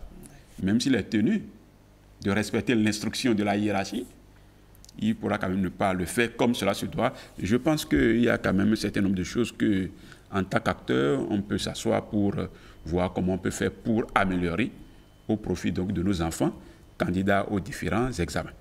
Puisque nous avons une autorité en face de nous aujourd'hui, est-ce que vous comprenez ce que M. Kodjo indexe ici en parlant des conditions d'organisation? Oui, tout à fait. Ouais. Vous savez, un examen, en dehors de tout, mobilise des acteurs et qui attendent forcément quelque chose à la fin en matière de rémunération. Et quand on parle d'un examen national, c'est lourd à trimballer. Ouais. Et au niveau d'un département, on n'a pas forcément les ressources pour impacter ceux qui s'impliquent dans ces examens-là, comme cela se doit. Donc ça fait que ça, il y a quelques grincements dedans. Il y a des aspects qui sont vraiment conformes à ce qui se passe au plan national, mais on essaie de s'approcher puisque ce qu'on veut tirer de ces examens blancs, c'est faire en sorte que à la fin, on puisse procéder à des rémédiations. Et faire en sorte que les enfants qui ont subi ces examens-là, là où ils ont encore de problèmes en sortant les résultats, on puisse mieux s'occuper d'eux, faire des rémédiations pour qu'ils puissent vraiment s'en sortir à l'examen même. Justement, voilà. Parlons-en des objectifs de ces examens blancs. Voilà, bon, voilà un des objectifs que je viens de dire. Et il y a aussi que, comme je l'ai dit tout à l'heure, mettre les candidats dans les conditions d'examen pour que le jour de l'examen même, qu'ils soient moins stressés. C'est une sorte de préparation psychologique aussi. Voilà. Non seulement pour les candidats, mais aussi pour les examinateurs. Ceux qui n'ont jamais pris part à une correction d'examen, ceux qui n'ont jamais surveillé, parce que parmi les enseignants, il y en a qui n'ont jamais surveillé. Il y en a qui n'ont jamais corrigé un examen. Donc, c'est un exercice qui profite pratiquement à tout le monde. En dehors de ça, c'est vrai, au niveau de la correction, on fait le choix des correcteurs autres, mais les regrouper à un endroit comme ça se passe au plan national, ça nécessite les primes de déplacement et tout ça, ça devient lourd à trimballer, si bien qu'on essaie d'organiser ça au niveau des petits groupes, mais toujours est-il qu'on respecte la qualité de l'évaluation et ce qui sort de ces examens, ça permet quand même d'améliorer les résultats de fin d'année. Voilà. Les candidats qui dormaient, qui pensaient que c'est à un mois de l'examen ou bien c'est à deux semaines de l'examen qu'ils vont commencer vraiment par apprendre, ces examens blancs constituent un signal, un déclic, une alerte pour dire mais attention parce qu'il peut sortir de l'examen blanc et avoir banalement 5 de moyenne. Il se dit ça permet de jauger voilà, un peu. Si c'était l'examen même, alors là, ça veut dire que je vais échouer. Bon, il faut revoir certaines choses. Et le temps qui reste pour aller à l'examen, il peut essayer de se réajuster pour affronter l'examen. Voilà un peu ce que je peux dire. Jean Fandé, je vous ai quelquefois entendu me dire il y a examen blanc, je dois aller surveiller. Donc du coup, Rachidat, il faut vite me libérer. Hein. Il faut que je parte un peu tôt. Parlez-nous-en un peu de cette expérience-là. Est-ce que ça permet vraiment d'optimiser, on va dire, les résultats au niveau de nos apprenants? Oui, j'ai une chance. La chance que j'ai particulièrement, c'est d'avoir traversé quand même avec mon expérience beaucoup de régimes, et beaucoup de systèmes éducatifs. J'ai fait le privé, j'ai fait le public, j'ai fait les établissements techniques aussi. Et ce que j'ai pu remarquer, le bac pour lequel j'étais admis, le taux national, c'était de 16%. Ce qui m'avait précédé, ou 2 ans auparavant, c'était de 8% au plan national. Et c'est sûr que si à l'époque, les dirigeants avaient eu les moyens, et sinon la vision ou la générosité managériale, la responsabilité étatique de dire, bon, pour que les enfants, sinon les candidats puissent donner le meilleur d'eux-mêmes, il faut trouver un système pour les mettre au vert, comme on le dit en sport, parce qu'on ne peut pas envoyer une équipe jouer sans entraînement. Donc, les mettre au vert, je suis sûr qu'on aurait fait mieux en termes de statistiques. Donc, c'est pour dire quoi? C'est pour dire que quand je prends du recul, je me dis, non seulement, en tout cas, c'est tous les acteurs, que ce soit des acteurs externes au système, car ceux qui sont considérés comme étant des acteurs véritables, les parents. ils apprennent à aller très tôt déposer leur enfant. Les directeurs, les responsables à tous les niveaux savent comment il faut gérer chaque chose. Et ce qui m'a plu, ce n'est pas parce que je suis de la juridiction administrative du docteur Oumadévé que je le dis, mais ce que je cherchais, je voulais voir s'il y a des coquilles, si les épreuves répondaient vraiment aux normes et si les épreuves qui ont été données à cette époque-là ont tenu effectivement compte de tout ce qu'on a eu comme notion jusque-là, mais tout était de toute façon pour ce qui concerne les matières accessibles à moi, pas les mathématiques, pas les sciences physiques. De toute façon, je trouve que c'était bien. Et vous allez voir, le fait de faire les choses, excusez-moi cette façon de parler, comme dans des conditions d'examen, ceux qui étaient même habituellement agité, apparemment écervelé, tout le monde s'est pris au sérieux. Surtout qu'on a dit un par table, vous êtes éparpillés. Et puis, et la sirène retentit. Donc, on se dit que c'est vraiment bien. Et les corrections, on nous a donné 3 jours pour finir les corrections, faire les statistiques. Donc, on a fait comme au BBC, comme au bac. Chaque salle, chaque sous-commission a fait ses statistiques. On est allé déposer et on attend la programmation des résultats. Et comme mes prédécesseurs l'ont dit, en allant voir son résultat pour voir le travail qu'on a abattu dans telle ou telle matière, tout candidat, avec l'aide de ses enseignants, de ses professeurs, à travers les remédiations, aussi bien psychologiques que pédagogiques ou didactiques, eh bien, chacun se dit, il faut que je reprenne du poil de la bête pour pouvoir réussir à l'examen entre griffes rouges ou l'examen lui-même. Et donc, voilà ce que je puis dire. Non, c'est vraiment une responsabilité étatique qu'il faut saluer, qu'il faut applaudir et faire en sorte que cela soit vraiment quelque chose de continuel. Parce que les échecs scolaires, ça fait mal. Oui. Oui, je pense que les examens blancs, quelles que soient les conditions d'organisation, ont un impact positif. Parce qu'ils permettent à tous les acteurs, comme vient de le dire M. Fandé, de s'évaluer et de voir à peu près à quel niveau il se trouve de l'objectif. Et c'est de ça qu'il s'agit, le parent, surtout les apprenants, qui sont les ambassadeurs des enseignants. Parce que ce n'est qu'à travers la prestation des apprenants qu'on peut dire que cet enseignant est bon. Si tous ces apprenants ont pu réussir dans sa discipline, c'est qu'il a fait un bon boulot. Pour ce établissement a donné 100%, ça veut dire que le chef d'établissement et tous ses collaborateurs ont fait du bon travail. Donc, les examens, quelles que soient les conditions de son organisation, c'est une bonne chose. C'est une bonne chose qu'il faut encourager. Parce qu'ils permettent à tout le monde de savoir exactement à quelle distance il se trouve de l'objectif final. Très bien. Alors, Monsieur Aromadébé, c'est pour toutes les classes d'examen. On organise des examens blancs pour les élèves de CM2 aussi. Ça, c'est l'enseignement primaire. Ça, c'est l'enseignement primaire, mais on peut avoir peut-être la réponse avec vous aussi. Oui. Ça s'organise aussi, n'est-ce pas? Au primaire. D'accord. Oui. CM2, 3e, et puis terminale, c'est bien cela? Oui, en tout cas, tous les examens nationaux, pratiquement. Bon, les examens techniques, on ne le faisait pas, mais chaque établissement s'organise en son sein pour organiser les examens blancs. Et je vais vous dire que pour maximiser l'effet, il y a des privés qui donnent toujours 100%. Et quand vous leur posez la question, d'ailleurs les stars au monde, c'est des gens qui s'entraînent beaucoup. Oui. C'est que ces privés organisent, en dehors de l'examen blanc départemental, organisent d'autres examens internes, 2, 3, voire 4 examens blancs. Et c'est ça certainement qui montre l'effet au niveau des résultats de fin d'année. Sinon, généralement, c'est pour le BPC et pour le bac, pour les différentes séries de bac, on organise. Cette année, on a fait l'expérience d'aller vers les examens techniques aussi. On a fait CAP, DT, les bacs techniques.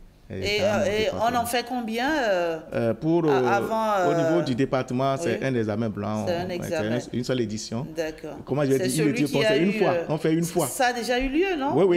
Oui, pas dans tous les départements. Mais dans l'Atlantique, oui. Dans l'Atlantique, oui, parce qu'à la fin de l'examen blanc passé, on a réuni tous les acteurs, nous avons fait le bilan. On a fait le bilan, on a vu ce qui a marché, ce qui n'a pas marché. Et il a été retenu de l'observation de tous les acteurs que si on faisait ça plus tôt, on va disposer suffisamment de temps pour corriger ce qui est encore à corriger. Voilà, pour remédier. Donc finalement, c'est pour ça, l'année prochaine, on va reculer un peu la date. Ça a pris cette année. C'est l'année passée qu'on a... Que le constat a été fait. Et cette année, nous l'avons organisé déjà à partir, c'est le 17 passé qu'on a commencé. On a fait le BPC et le bac. Et la semaine qui suit, on a organisé les examens techniques, CAP, DT et les bacs techniques. Et tout est fin prêt, on va donner les résultats. Et chaque enseignant va se mesurer par rapport au niveau où ses apprenants se trouvent et procéder aux remédiations nécessaires. Et on attend les résultats, hein? Oui, forcément, les résultats. Pas encore... Mais les résultats sont présentés en revue de performance au ministère. Et on analyse et puis on fait des propositions d'amélioration pour impacter davantage les résultats de fin d'année. Et en tant que parents aussi, puisque finalement, tous, autant que nous sommes sur ce plateau, nous sommes des parents. Hein? En tant que parents, franchement, c'est un bel exercice parce que moi, je me suis vue très tôt le matin, à 6h, pratiquement 6h30. Je me suis vue à Kassato en train de chercher l'école de l'enfant. Il y en a qui l'ont fait la veille déjà. C'est vraiment un exercice qui permet aussi aux parents de se préparer à l'examen final. Et donc, nous allons recevoir dans un moment Nadège Sani. Et avec elle, on verra sur Internet et les réseaux sociaux ce que nos téléspectateurs, nos internautes pensent de cette thématique. Et la question, elle est celle-ci. Selon vous, les examens blancs ont-ils un impact sur les résultats des examens de fin d'année? Avant qu'elle ne nous retrouve, Jean Fandé, vous qui êtes au cœur des enfants, vous qui les entendez parfois se réjouir ou parfois se plaindre de certaines choses, quand ils reviennent après les examens blancs, qu'est-ce qu'ils vous disent en classe? Est-ce qu'ils partagent, ces enfants, avec vous, leurs ressentis? Oui, bien sûr. Et on a... Dans toutes les civilisations, on a souvent deux tendances. Il y a des tendances de fuite en avant, c'est-à-dire ceux qui se disent, bon, je m'en fous, de toute façon, aller à Diaktaès, quel que soit ce qui va se passer, j'accepte ça comme ça. Et d'autres qui se trouvent vraiment concentrés, on a même l'impression qu'ils sont stressés, on leur demande, mais j'aurais pu briller, j'aurais pu faire mieux dans telle ou telle matière. Et on leur dit, l'essentiel, ce n'est pas le gouffre dont on sort, mais ce sont les hauteurs auxquelles on aspire. Le plus important, ce n'est pas de grincer des dents sur ce qui a raté, mais quelles sont les dispositions qu'il convient désormais de prendre pour améliorer individuellement ces résultats. Essayer de voir quels sont les actes que je pose et qui ne me permettent pas d'atteindre les performances dont je rêve. C'est une séance de conscientisation. Vous savez, il y en a même qui se rendent compte qu'ils ont mal rempli l'entête et ça les stresse. On dit, bon, ma fille va se perdre. Et donc, c'est pour dire qu'à tous les niveaux, à chaque étape, il le faut. Si ce n'était pas créé, il fallait créer cela. Et il faut vraiment remercier toutes les autorités qui s'impliquent parce que vous allez vous rendre compte que même dans l'établissement, le secrétariat travaille même au-delà des heures habituelles et ce sont les professeurs qu'on a conviés à cette tâche-là parce que pendant les examens nationaux, évidemment, on invite certains professeurs sont conviés à la tâche de secrétariat même si vous n'avez pas été secrétaire, on vous initie et vous le faites. De toute façon, c'est une formation continue pour tous les acteurs impliqués dans les écoles, dans les établissements, qu'est-ce qu'on fait quand on se rend compte qu'il y a des enfants dont le niveau est totalement bas? Est-ce qu'il y a une prise en charge spéciale? Est-ce qu'il y a un suivi spécial, Jean Fandé? Certainement, on est en train d'y penser, mais une chose est sûre, les professeurs, pour ce qui les concerne, ils sont chacun des psychologues. Parce qu'un professeur qui sait que il y a un enjeu de son nom par rapport à la classe qu'on lui confie et qu'il veut atteindre un seuil de succès, eh bien, il se dit, quand il y a des enfants qui présentent des aspects particuliers, j'ai le devoir, j'ai la responsabilité de m'approcher de les conseiller. On se sait même des chansons, des gagnants ne sont pas ceux qui n'ont jamais chuté. Donc, parfois, on les galvanise, on devient psychologue, leur doper le moral pour leur dire, il y a même beaucoup de chansons dans notre classe, le premier a échoué, que le dernier a réussi. Donc, la réussite, c'est pour tout le monde. Pour leur dire qu'il faut effacer de la tête de la tête et encore de la tête les mots désagréables, les mots qui vous rabaissent, les mots qui nous empoisonnent comme l'échec, le succès, et demander que chaque enseignant n'en parle pas, plutôt dire que tout le monde a les potentialités de réussir. Allez, Nadège Sani, à vous. On va voir un peu les avis de nos internautes. Qu'ont-ils dit, qu'ont-ils pensé de la question du jour? Selon vous, les examens blancs ont-ils un impact sur les résultats des examens de fin d'année? Allez, Nadège, bonjour. Bonjour à vous, Rachida. Merci de nous retrouver sur le forum de discussion de ce jour. Merci Rachidat, bonjour à vous chers téléspectateurs. La plupart de nos amis internautes pensent que les examens blancs ont un réel impact sur les résultats de fin d'année. Et on démarre par Bokor Roland Calis qui nous a laissé ce commentaire. Les examens blancs sont très importants. Ils permettent aux candidats d'être dans le bain de l'examen. Ils sont un moyen de gérer le stress et de réviser l'essentiel pour ne pas être surpris en son temps. Jean Pau partage ce point de vue. Il nous dit ici, tout comme les devoirs et les interrogations, les examens blancs ont beaucoup d'impact sur les résultats de fin d'année. Les examens blancs permettent aux apprenants d'être confrontés à des épreuves qu'ils pourraient retrouver à l'examen national. Clément Kouagou pense qu'avant de jouer à un match de football, il faut plusieurs entraînements. Le candidat à un examen a besoin de cette évaluation pour faire un bilan. Ismaël Giza n'est pas du même avis. Selon lui, les examens blancs n'ont aucun impact sur les résultats de fin d'année. Eskimo Aiko estime qu'avec de bons résultats à l'examen blanc, l'élève peut se reposer sur ses acquis et voir ses performances chuter, tout comme il peut ressentir un regain d'énergie et d'espoir qui le motivera à redoubler d'efforts. Frédéric Danon nous dit que les examens blancs ont un impact positif sur les résultats de fin d'année. Selon ce internaute, les résultats des examens blancs orientent les acteurs du système éducatif, surtout les enseignants, à prendre des dispositions correctrices pour les résultats des examens nationaux. Odette, votre Altesse, nous a laissé ce commentaire. Les examens blancs permettent aux étudiants de se familiariser avec le format et le type de questions des examens réels. Les élèves peuvent identifier leurs forces et faiblesses, ce qui les aide à orienter leur révision. Ils sont souvent considérés comme un outil utile pour améliorer les performances aux examens. Et pour finir, Angelo Pascal Fagnon nous dit que les examens blancs ont un impact positif sur les apprenants qui veulent réellement étudier. Et il pose cette question: comment comprendre alors que des apprenants qui travaillent à l'examen blanc échouent à l'examen national? Ça, c'est une question à laquelle on va répondre, M. Aromadegwe. Oui, bon, je vais essayer de répondre à cette question. Vous savez, un examen, c'est vrai, un candidat brillant, on peut échouer à l'examen de fin d'année. Ça dépend d'abord de comment il s'est réveillé, comment il a pu gérer le stress, parce que, comme on le dit souvent, le stress, c'est une gomme qui efface la mémoire. S'il est agité, il peut échouer banalement. C'est pour ça, à côté de tout ça, il faut prier pour que le jour-là, on se réveille bien.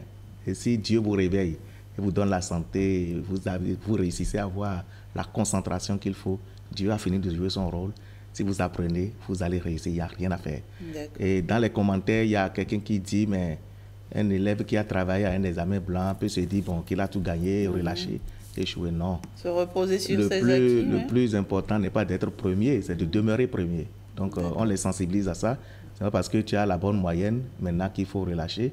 Il faut J'ai souvent dit aux apprenants, si vous êtes 10 dans une classe, c'est pas parce que l'autre est premier que vous ne serez pas premier. Chacun des 10 a un fauteuil de premier et un fauteuil de 10e. On peut avoir premier seco 10 fois. Donc, l'évolution de l'un n'empêche pas l'autre d'évoluer. Donc, tout le monde doit tendre vers son fauteuil de premier. Et si tu travailles à un examen blanc et tu relâches, ça veut dire que les autres risquent de prendre ta place et il y a cette compétition positive. Donc, ça veut dire finalement, après l'examen, il y a un réel travail oui, tout à fait, qui se fait pour... Oui, psychologique et puis pour galvaniser les candidats à maintenir le cap, ceux qui ont pu tirer l'épingle du jeu et les autres à attendre vers les résultats. Voilà. Très bien. Allez, c'est un sujet très intéressant en tout cas, et on le voit à travers vos différentes interventions et à travers également les avis de nos internautes. On le voit que les examens blancs réels impactent sur les résultats des examens de fin d'année, et on tire déjà vers la fin de cet échange. Jean Fandé, votre mot de la fin? Oui, ce que je veux souhaiter, parce que ça se constate, la primauté accordée aux candidats aux différents examens a un effet un peu nocif, négatif sur ceux qui sont dans les classes intermédiaires, parce que les examens blancs pour l'organisation prennent pratiquement presque 2 semaines, et les autres, pendant l'examen, il faut les mettre au repos s'ils ne vont perturber, et pendant les corrections aussi, les classes intermédiaires sont priées de rester à la maison, surtout pour les établissements qui servent de centre. Il y a de petits établissements qui ne peuvent pas servir de centre, il n'y a pas de problème. Donc la réflexion, j'ose la poser devant mon directeur, en disant peut-être que on peut réfléchir à faire en sorte que les examens blancs se passent pendant une partie des congés.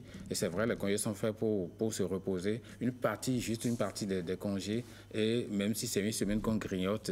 Parce que si jamais le processus s'interrompait, ça veut dire que ceux qui sont en classe intermédiaire, les classes de première, les classes de quatrième, l'année prochaine, ils auront un gap de connaissances.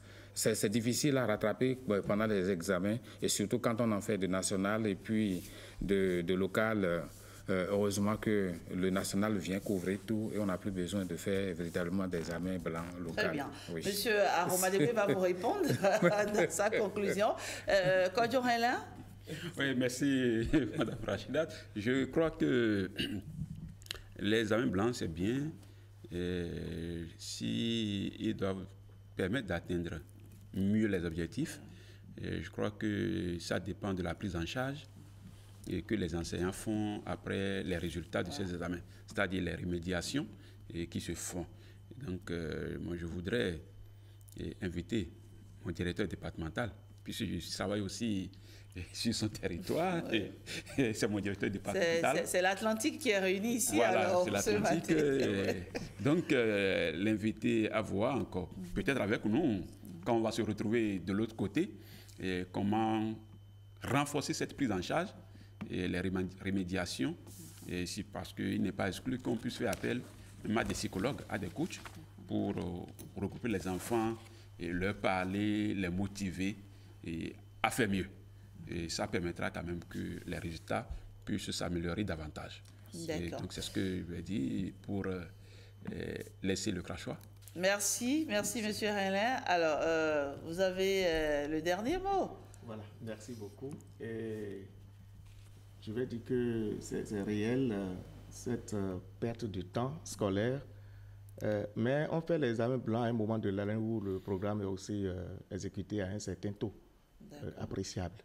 Et lorsqu'on a fait le bilan des examens blancs de l'année passée, on s'est dit, mais pourquoi ne pas gagner du temps, au lieu de traîner sur la correction? Et cette année, juste après la composition de ma première matinée, c'est généralement l'épreuve de français, les correcteurs sont convoqués, ceux qui vont proposer les corrigés-types, contrairement à ce qui se passait, c'est-à-dire pour gagner du temps. C'est bien qu'à la fin de l'examen blanc, on a disposé seulement d'1 ou 2 jours pour que les grilles d'évaluation, les corrigés-types soient disponibles. Et cette année, nous avons quand même gagné du temps par rapport aux années antérieures. Mais ce qu'on est en train de proposer, on va continuer à réfléchir, parce qu'après ces examens blancs, on se réunit toujours pour faire le bilan. Si on peut faire en sorte que au fur et à mesure que les enfants composent, qu'on corrige et à la fin des examens, à dire que ça tienne vraiment dans une semaine. Là, on va permettre aux autres apprenants, parce que les classes critiques, ce sont les classes 4e en 3e, ceux-là qui vont au BPC, première en terminale, ceux-là qui vont au bac. S'ils accumulent de la lacune dans ces classes, je crois qu'on aura beaucoup de peine à les récupérer en classe d'examen. En tout cas, la réflexion va continuer et les acteurs sont là. On va y arriver. Voilà. Merci, Monsieur Aromadegbe. Merci d'être venu ce matin nous éclairer sur cette thématique d'une extrême importance, il faut le dire quand même. Merci à vous aussi, Kodio Hala. Merci, Jean Fandé. Nadège Sané? Rachidat. Vous avez un candidat cette année? Non, pas encore. Non, pas encore. D'accord. Allez, merci à vous. Et on poursuit l'émission par ici. Excellent matin une fois encore. Je vous souhaite de passer une excellente matinée en compagnie de votre matinale 5-7 matin. Allez, le Grand Prix... littéraire du Bénin, vous connaissez? Bon, allez, c'est pas à Jean Fandé que je vais poser cette question, non, pas du tout. On va donc parler du Grand Prix littéraire du Bénin et nous allons recevoir Jacques Lallet juste après ceci.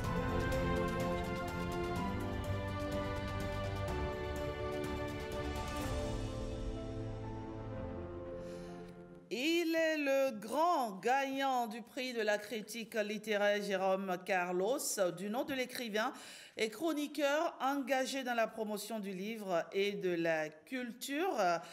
Lui, c'est bien entendu Jacques Lallet, journaliste à KIF FM.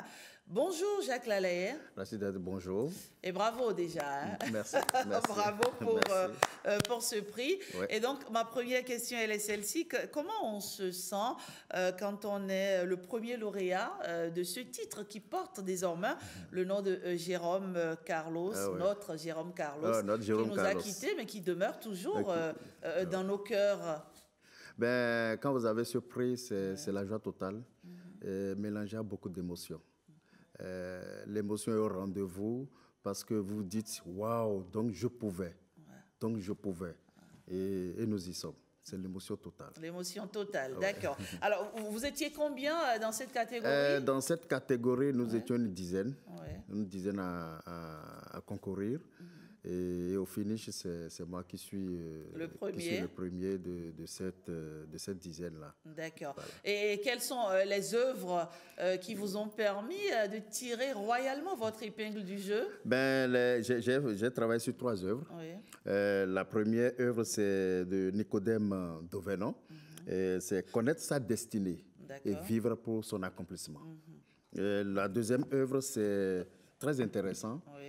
Une œuvre que l'auteur a intitulée « Comment sortir des mauvaises dettes ». Alors, si on vous pose cette question, c'est quoi une mauvaise dette, c'est quoi une bonne dette? Il faut aller fouiller pour voir. Oui. Et la troisième œuvre, c'est le journal noir. Le journal noir où beaucoup de mélanges entre la vie et la mort, et beaucoup de mélanges entre la misère et la joie, beaucoup de mélange entre les humains et les animaux et sortir tout ça pour faire la société. Donc, c'est des œuvres qui m'ont intéressé. Et j'ai particulièrement aimé cette émission avec cet auteur, l'ouvrage Le Journal Noir. Ah, Le Journal Noir. Le Journal Noir. Frobi, oui. le poète aux pieds nus. Frobi Hamel, qui défendait magnifiquement bien, en tout cas, cet ouvrage. Donc, c'est l'ensemble de ces œuvres qui vous a permis l'ensemble de ces 3 œuvres-là voilà. qui m'a permis d'avoir le prix de la critique littéraire Jérôme Carlos. D'accord. Et c'est une émission célèbre de KIF FM. Oui, c'est une émission. Bien entendu, c'est sur cette émission-là souvent que vous recevez des auteurs. Vous allez souvent à la découverte des ouvrages. Plusieurs univers sur cette émission. L'émission, c'est Week-end L'émission, c'est Week-end tous azimuts. Une émission vieille de plus de 25 ans. 25 ans. Sur cette même... Oui, il faut le dire. Il faut le dire. Ça a démarré timidement avec Placide Kofi, le phénoménal Placide Kofi. Le grand Placide Kofi. Le phénoménal Placide Kofi. Nous disons bonjour. Et juste, nous étions le samedi 26 février 2000. quand j'ai fait le premier numéro avec Placide Kofi. Et quelques mois après, il a été affecté sur Radio Bénin. Et vous avez poursuivi l'aventure. Oui, l'ancien chef au service, Joseph Ogouchi, oncle Joe, comme on l'appelle, il dit, Jean Jonas, c'est toi qui remplaces Placide Kofi ici, il faut que tu gardes le jeune. Avec lui, on pourra faire beaucoup de choses. Et c'est comme ça, de formation en formation, de séminaire en séminaire. Nous sommes là jeudi. Et c'est comme ça l'émission... 25 ans. Oui, je vous assure. L'émission Week-end tous azimuts à 25 ans. Wow. Après Equinox avec Justin Sosopé à son âme. Et entre autres, la troisième vieille émission de la radio, c'est Week-end tous azimuts. Il faut le dire. 25 ans après... Et 25 ans après... C'est le premier prix. C'est le premier prix. C'est le premier prix. Et dès que j'ai montré la lettre de félicitations à Placide Kofi, il a applaudi, dit « Waouh, on ne savait pas qu'on allait être si loin ». Et quand j'en ai parlé à Jean Jonas Tossa, il dit « Voilà, le fruit de l'effort. Ouais. Vraiment, le fruit de l'effort. 25 ans après, cette émission est d'une certaine manière consacrée aussi, grâce à ce prix. Et nous, à la SRTB, on est fiers de vous. Merci. On aime bien. Je suis fier de tout le monde. Je suis fier de tout le monde. Et particulièrement, la DG m'a envoyé un message pour dire, Jacques Lallet, je suis fier de vous. Je viens d'arriver. Angela Akerebo, Rabatel, de la SRTB. Elle dit, c'est ce que je veux. Continuons comme ça. Nous avons beaucoup de choses à faire et c'est sûr que nous allons gagner. Voilà, donc, alors, Jacques Lallet, cette passion pour les livres, ça date de quand Cette passion pour les livres, ça date du primaire. D'accord. Ça date du primaire. Quand vous avez la chance d'avoir des parents enseignants qui vous disent c'est lire, lire, lire. Si vous voulez avoir de bonnes notes, il faut toujours lire. Parce que dans les livres, quelque chose est caché. Et quand quelque chose est caché, il faut être curieux. C'est comme un trésor. Oui, il faut être audacieux, il faut aller fouiller. Et quand vous fouillez, vous découvrez des merveilles. Donc, c'est comme ça. Et quand... c'est vrai, je ne l'ai pas tout le temps. Mais quand je trouve un petit temps, je prends ce petit temps-là pour bien fouiller l'ouvrage que j'ai en main. Vous continuez toujours de lire.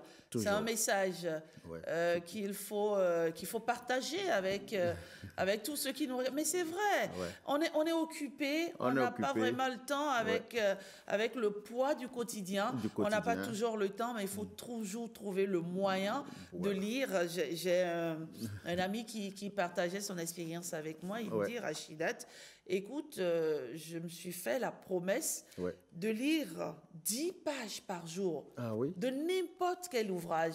Il dit, si vous essayez de le faire, vous verrez qu'au bout de une semaine, 2 semaines, 1 mois, vous gagnerez beaucoup. Oui, on gagne beaucoup. On gagne beaucoup. Vous avez des expressions. Vous allez enrichir votre vocabulaire. Vous avez des histoires que vous n'avez jamais connues. Vous arrivez à connaître une autre image de votre société, une autre image de votre pays, une autre image de votre vous-même, de votre être, de votre propre être. Donc, il faut lire. Il faut toujours lire. Et justement, aujourd'hui, c'est la journée internationale du livre pour enfants. C'est l'occasion d'inviter les parents. Il faut sensibiliser nos enfants par rapport à ça. Parce que la lecture, tout part de la lecture. Comme on le dit, si tu ne comprends pas bien, tu ne pourras pas bien traiter les exercices de mathématiques ou de physique. Donc, il faut lire, comprendre. La lecture, elle est primordiale dans toute éducation. Voilà. D'accord. Et Week-end tous azimuts, c'est quelle heure Week-end tous azimuts, c'est tous les samedis. Tous les samedis de 6h30 à 9h. Maintenant, avec la nouvelle grille qui va démarrer le lundi 7 avril prochain, mes fidèles amis auditeurs vont me retrouver à partir de 9h. Désormais, ce ne serait plus à 6h30. Donc, c'est à partir de 9h. Mais c'est une émission sur laquelle beaucoup de grands noms de la musique sont passés.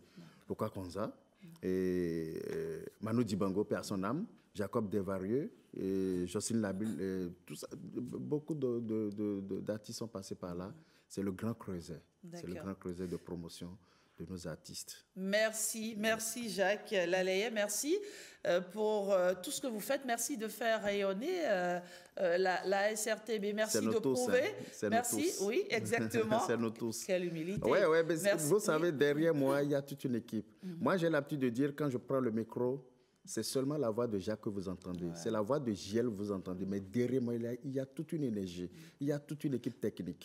Donc, je remercie tous mes techniciens. Je me rappelle quand je devais aller déposer mon dossier, le technicien Arnaud Shaw était déjà fatigué parce qu'il a travaillé de 6 heures à 15 heures. Il faut qu'il se repose quand même. J'ai dit non, tu dois m'aider. Parce que tout à l'heure, je dois déposer mes dossiers. Il dit, je suis fatigué. J'ai dit, non, fais l'effort. Mais il dit, non, je vais le faire parce que je suis là pour ça. Et il l'a fait. Arnaud Shaw l'a fait. C'est comme ça, les autres techniciens aussi ont mis la main à la pâte et ça a donné ce que nous avons aujourd'hui. C'est vrai, c'est Jacques Lallet, on a appelé, mais derrière moi, c'est toute une équipe. Je le dis toujours. Merci de rendre hommage à ces hommes de l'ombre grâce à qui nous sommes ici finalement. Ça, c'est vrai. On ne voit que nous, mais eux, ils sont là. Et eux, c'est bien entendu. C'est les plus talentueux. Exactement. Eux, c'est Janvier Denayon ce matin. Ah oui, moi, je l'appelle Janvier, le propriétaire du pays. Ah oui. Janvier Tonon, le propriétaire du pays. Janvier Tonon, pardon. Ah là là, Janvier Tonon, pardon. Eux, c'est bien entendu Claire Dacruz. Qui est à la maintenance, Arnaud Tosset à la prise de son, Da, comme j'aime bien l'appeler. Notre Da national. Oui, notre Da national qui est à la caméra, Robles qui est à l'infographie, Da, Bernard Diobé. Voilà, merci à vous, merci de nous faire briller, Et Jacques Lallet, je suis heureuse de t'avoir reçu ce matin. Oh, je suis très heureux aussi, parce que hier, vous m'avez appelé, et ça fait vraiment plaisir. Ce n'était pas donné. Vous pouvez ne pas m'appeler, vous pouvez ne pas me faire venir sur ce plateau, mais qui va vous punir? Personne. C'est une fierté de la SRTB. Donc, c'est la victoire de nous tous. Oui, c'est une fierté de la SRTB. Comme vous le dites, c'est une victoire collective. Oui. Et tant qu'on peut soutenir, il faut le faire. Merci et beaucoup. J'aime bien le dire, il y a du talent à la SRTB. Il y en a. Il y en a. Et je pense que avec la vision qui s'installe petit à petit, vous verrez. Des talents vont éclore. L'environnement est davantage plus, on va dire, plus sécurisé. L'environnement est davantage plus pointueux, j'ai envie de dire, pour nous permettre à tous, n'est-ce pas, de révéler notre potentiel. Merci, Jacques Lallet. Merci Rachidat, merci à toute l'équipe. Et on se retrouve sur Week-end tous azimuts. Samedi prochain. Tous les samedis. À partir de 6h30, mais à partir de l'autre semaine, c'est à partir de 9h. À partir de 9h. Retrouvez-moi, on va s'amuser. Kif FM. Les 92.2. Merci. La radio des jeunes. Et c'est fini pour 5-7 matin de ce jour. On va se retrouver demain, vendredi.